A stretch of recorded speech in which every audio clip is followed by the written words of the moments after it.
School के 5 बच्चे और एक अध्यापिका मधुलता मैडम उसी स्कूल में आग में जलकर मर गए थे। लेकिन तब से कहा जाता है कि रात को वहां बच्चों की चीखें और एक औरत के पायल की आवाज सुनाई देती है।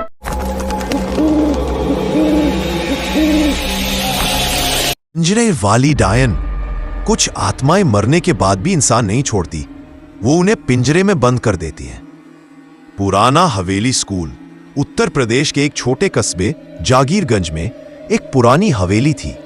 एक समय में वो स्कूल हुआ करती थी, सरस्वती विद्या निकेतन। करीब 25 साल पहले एक हादसे में स्कूल के 5 बच्चे और एक अध्यापिका मधुलता मैडम उसी स्कूल में आग में जलकर मर गए थे।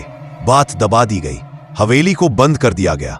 लेकिन तब से कहा जाता है कि रात को वहां बच्चों की चीखें और एक औरत के पायल की आवाज सुनाई देती है। सच्चाई खोजने आए युवा। 2025 में 4 दोस्त, आरुषि यूट्यूबर, ईशांत फोटोग्राफर, वंश ड्रोन एक्सपर्ट और राघव हॉरर स्क्रिप्ट राइटर वहां डॉक्यूमेंट्री शूट करने आए। गांव वालों ने मना किया, बिटिया उस हवेली में जो मरी थी वो इंसान नहीं बनी थी, वो डायन थी। बच्चों की आत्माओं को अपने पिंजरे में बंद कर लिया है।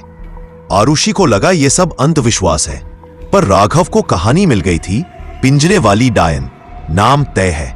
हवेली में पहला कदम। चारों शाम को हवेली पहुंचे।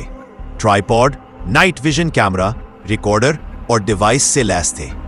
जैसे ही दरवाजा खोला, सीलन की गंध और सड़ी मांस जैसी बदबू आई। एक बड़ा सा हॉल था जहां दीवारों पर अधजले रिपोर्ट कार्ड और टूटी पेंसिलें पड़ी थीं। अचानक बच्चों की धीमी धीमी हंसी सुनाई दी। सुनो। पहली परछाई वंश ड्रोन उड़ाकर छत की फुटेज ले रहा था। तभी स्क्रीन पर एक आकृति दिखी।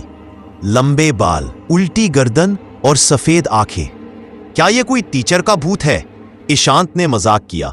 पर तभी एक पुराना पिंजरा जिसमें स्कूल के कबूतर कभी रखे जाते थे हिलने लगा। पिंजरे के अंदर से आवाज आई, मुझे जाने दो। डर के मारे वंश पीछे गिर पड़ा। डायन का कमरा। आरुषि ने एक दरवाजा खोला। अंदर एक क्लासरूम था। ब्लैक बोर्ड पर किसी ने ताजा खून से लिखा था, मधुलता मैडम वापस आ चुकी है। कमरे में 6 लोहे के पिंजरे थे। हर पिंजरे में एक कटा हुआ सिर जिसके होंठ हिल रहे थे। राघव चीखा, यह सीजीआई नहीं है, बच्चों की आत्मा। ईशांत दीवार के अंदर समा गया। उसकी आंखें आखिरी बार चमकी थीं। अब बची थी बस आरुषि। हाशार डायन का अंत। आरुषि को मधुलता की पुरानी डायरी मिली जिसमें लिखा था, मेरी आत्मा तब मुक्त होगी जब राघव अपनी गलती मानेगा। आरुषि ने रिकॉर्डिंग चलाई जिसमें राघव ने कबूल किया था, मैं ही जिम्मेदार था। डायन चीखने लगी, हवेली जलने लगी। पर जैसे ही आरुषि बाहर निकली, हवेली गायब थी। अंत। पिंजरा फिर से खुला। 1 हफ्ते बाद आरुषि ने वीडियो यूट्यूब पर डाला, पिंजरे वाली डायन। वायरल हो गया। लोग कमेंट करने लगे, उस हवेली का जीपीएस लोकेशन दो। लेकिन तभी एक रात आरुषि के रूम की अलमारी से आवाज आई, मुझे भी पिंजरे में चाहिए। वो पलटी, अलमारी खुली।